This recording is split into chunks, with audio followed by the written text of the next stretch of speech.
Suivez tous les jours, du lundi au vendredi, le bulletin d'information de la radio Toxic FM. Notre mission consiste à informer l'auditoire de manière objective et équitable.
Nous sommes le mercredi 22 mars 2023. Madame, Messieurs, bonjour.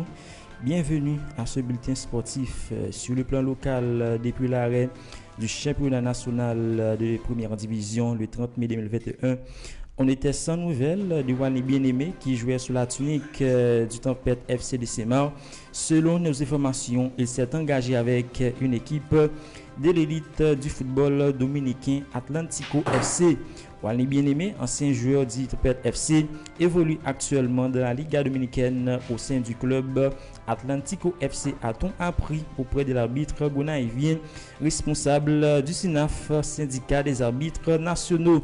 Selon ce qu'il a précisé, Wani Bien-Aimé, natif de la ville de Port-de-Paix, a paraphé un bail d'une saison avec la formation d'Atlantico FC. Sur le plan national, ils sont presque tous là comme prévu à Santo Domingo ce mardi soir au rassemblement des Grenadiers. Ils sont maintenant au nombre de 19 les joueurs présents à l'hôtel qui sont en stage de préparation pour les 2 dernières journées de la Ligue des Nations de la CONCACAF. Ne manque plus que Franzi Pierrot, Donald Guerrier, Andrew Jean-Baptiste et Steven Séance pour compléter le groupe. Dans l'international en France, absent lors de la Coupe du Monde au Qatar en raison d'une blessure à une cuisse, Karim Benzema, 35 ans, a décidé de se retirer dans l'équipe de France. Un choix fort de l'attaquant du Real de Madrid que respecte son ex-partenaire chez les Bleus, le buteur Olivier Giroud. C'est dommage de finir comme ça, c'est son choix. On ne peut pas se mettre à sa place par rapport à tout ce qu'il a fait pour l'équipe de France dans son club, dans sa carrière. J'aurais préféré qu'il puisse arrêter sur un mot final, a évoqué le joueur de la AC Milan pour Europe 1. C'était un joueur important pour nous. On a tous envie de choisir notre sortie, que ça se passe du mieux possible. S'il a fait le choix d'arrêter, il faut le respecter. Il devait estimer qu'il ne voulait pas. On ne voulait plus que son histoire avec l'équipe de France était terminée. A terminé les champions d'Italie en titre en parlant d'Olivier Giroud.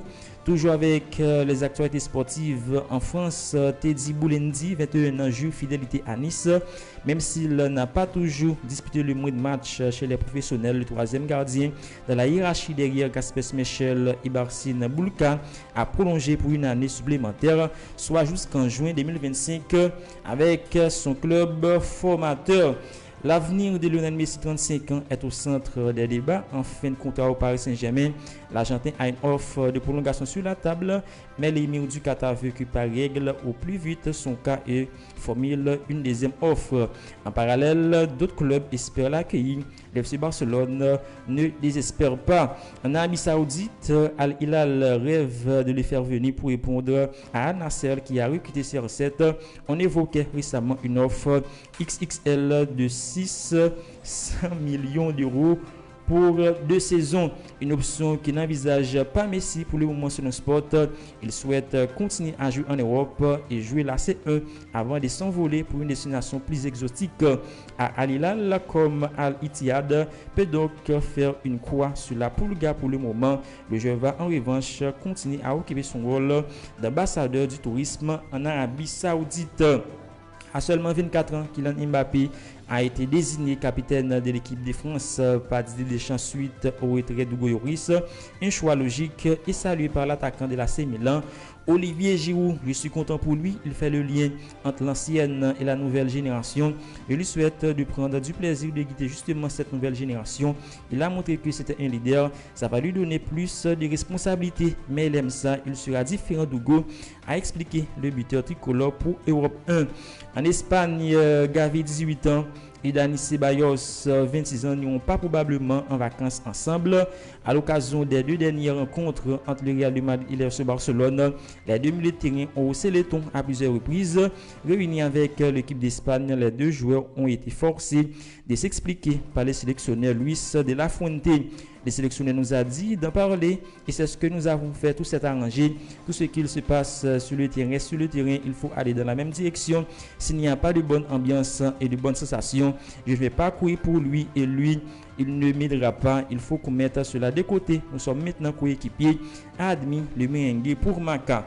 Éclaboussé par l'affaire Negreira et visé par une enquête en raison des versements d'argent suspects vers l'ancien vice-président de la commission technique des arbitres, José Maria Henrique Negreira de FC Barcelone, peut se faire du souci. Ce mercredi, le média El Confidencial explique que l'UEFA a commencé à se pencher sur ce scandale et son département d'intégrité a demandé toutes les informations nécessaires à la fédération espagnole. Fin février, les faire reprocher au Blaugrana pour enfreindre l'article 50 des statuts de l'instance européenne qui stipule que les clubs doivent se passer de commettre toute activité visant à truquer ou à influencer les résultats au niveau national ou international. En cas d'infraction avérée, le leader de la Liga, très bien parti pour se qualifier pour la Ligue des Champions 2023-2024, risque une exclusion des compétitions européennes la saison prochaine. La sanction ne pourra pas excéder une édition, mais elle représenterait un immense coup dur à la fois financièrement et en termes d'attractivité sur le mercato, alors que le club catalan est bien déterminé à retrouver les sommets. Les travaux de rénovation du stade Santiago Bernabéu sont bientôt terminés. Entamé en 2019, le projet va se conclure à la fin de l'année. D'après les informations d'El Chiringuito, l'enceinte refaite à neuf sera inaugurée le 23 décembre prochain avec un spectacle similaire au Super Bowl, précise le média. Pendant les travaux, les joueurs du Real de Madrid ont été contraints de jouer dans le stade d'entraînement, le Alfredo Di Stefano, mais ça valait le coup d'attendre. Le nouveau Bernabéu aura un immense écran LED à 360 degrés en plus de toits rétractables et d'un couloir extérieur. En Angleterre, comme nous vous l'indiquions hier, le Paris Saint-Germain a fait de Bernardo Silva sa priorité absolue pour le prochain mercato estival. Interrogé au sujet de son avenir milieu offensif, le Man City n'a pas voulu se projeter. Ce n'est pas le moment de parler de mon avenir à 3 mois du terme de la saison.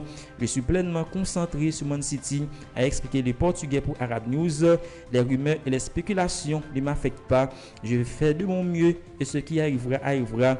Nous avons encore de nombreux objectifs à remplir. Sous contrat jusqu'en juillet 2025, l'ancien joueur de Monaco a déjà fait part de son souhait d'échanger d'air à l'intersaison. Prêté par la Juventus à Liverpool à la toute fin du précédent mercato estival, Arthur Melo ne devrait pas faire de vue hausse en Angleterre. En effet, le joueur brésilien n'a disputé qu'une seule petite rencontre avec l'équipe première des Reds cette saison. Lors du premier match de la phase des groupes de la Ligue des Champions, défaite face au Napoli 4-1 à cause de plusieurs blessures, notamment Arthur Melo ne sera pas donc sûrement conservé par Liverpool à l'issue de la saison malgré une clause d'option d'achat qui était incluse dans le prêt du Brésilien. Le joueur va donc retourner à Turin comme l'a confirmé son agent à TMW. Il n'a pas eu de chance avec les blessures. Arthur est maintenant de retour, mais je pense qu'il reviendra à la Juventus en juillet. Affaire à suivre. Coup dur pour Arsenal. Mikel Arteta va devoir se passer des services de Taïro Tomiyasu, 24 ans, blessé jeudi dernier en 8e de finale retour de la Ligue Europa contre le Sporting jusqu'à la fin de la saison. Les Gunners ont officialisé que le polyvalent défenseur japonais avait subi une grave blessure au genou ce mardi. Par le biais d'un communiqué, Tommy a été opéré avec succès à Londres mardi et sera exclu pour le reste de la saison. Tout le monde au club travaillera désormais dur avec Tommy afin qu'il puisse rejoindre l'entraînement de pré-saison avant la saison prochaine, indique également Arsenal. Tommy Asou-W de Ben White au poste de latéral droit cette saison a disputé 31 matchs au total avec l'actuel leader de Premier League. Un coup de sang qui peut valoir très cher ce dimanche lors du quart de finale des FA Cup entre Manchester United et Fulham 3-1. Aleksandar Mitrovic a complètement disjoncté en bousculant l'arbitre après un penalty sifflé contre son équipe. L'attaquant Seb est actuellement suspendu pour 3 matchs pour conduite violente et inappropriée, mais cette sanction pourrait s'alourdir. Un communiqué a été publié ce mardi par la Fédération anglaise de football. La sanction standard qui s'appliquerait à Aleksandar Mitrovic pour l'infraction d'expulsion pour comportement violent qu'il a commise envers l'arbitre du match est clairement insuffisante. En outre, le comportement ou le langage Aleksandar Mitrovic aurait été inapproprié et ou abusif ou insultant ou menaçant après son expulsion. Le président de l'association des arbitres, Paul Phil, considère que Mitrovic devrait purger une peine de 10 matchs. En Italie, futur joueur du Paris Saint-Germain, Milan Skriniar, 28 ans, a vu son temps de jeu réduit de manière drastique depuis l'annonce de sa non-prolongation à l'Inter. Mais ce n'est pas la seule raison de son recul dans la hiérarchie puisque les défenseurs centrales slovaques traitent un mal de dos récurrent ces derniers mois. Je ne vais pas très bien, j'ai des problèmes de dos avec des douleurs qui descendent jusqu'à la jambe. Malheureusement, je ne pourrai pas jouer avec la sélection. Je suis juste venu saluer l'équipe et souhaiter bonne chance à tout le monde. Je vais rentrer à Milan afin de poursuivre mon traitement pour retrouver la forme le plus vite possible, a révélé le futur parisien des propos relayés par la Fédération slovaque de football. Toujours avec les actualités sportives en Argentine, malgré l'euphorie qui a envahi l'Argentine après les titres de champion du monde au Qatar, Lionel Scaloni garde la tête froide. Le sélectionneur de l'Albi Céleste a prévenu son groupe: il n'y aura pas de passe-doigt pour les joueurs sacrés dans les golfs. L'objectif est de continuer à jouer au même niveau. On pourra gagner, on pourra perdre, mais qu'on soit dur à battre maintenant, cela va être plus dur que jamais parce que tout le monde va vouloir nous battre, a expliqué le manager argentin en conférence de presse. C'est le terrain qui parlera. Personne n'aura un avantage pour avoir été champion du monde. De jeunes personnes dont on pense qu'ils pourront jouer à un très haut niveau, porter le maillot argentin, ne tolèrent pas qu'on donne autre chose que le maximum. Certains joueurs échappent à cette règle de Messi. Messi continue à devenir jusqu'à ce qu'ils disent le contraire. Je le vois heureux sur le terrain et au sein de la sélection, a rajouté Lionel Scaloni. En basketball NBA, les résultats de la nuit d'hier soir: Orlando Magic a battu Washington Wizards 122-112. Atlanta Hawks a dominé Detroit Pistons 127-107. Cleveland Cavaliers s'est imposé 115-109 aux 2 points des Brooklyn Nets. New Orleans Pelicans a surclassé San Antonio Spurs 119-84. Boston Celtics a malmené Sacramento Kings 132-109. OKC a battu Los Angeles qu'il pèse sur le fil 101-100. Voilà, c'est la fin de ce bulletin sportif. Merci de l'avoir suivi. À la prochaine.